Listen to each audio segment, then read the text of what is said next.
بسم الله الرحمن الرحيم لإيلاف قريش إيلافهم رحلة الشتاء والصيف فليعبدوا رب هذا البيت الذي أطعمهم من جوع وآمنهم من خوف.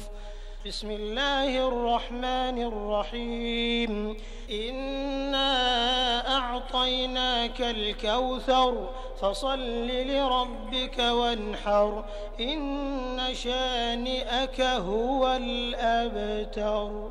بسم الله الرحمن الرحيم إذا جاء نصر الله والفتح ورأيت الناس يدخلون في دين الله أفواجا فسبح بحمد ربك واستغفره إنه كان توابا.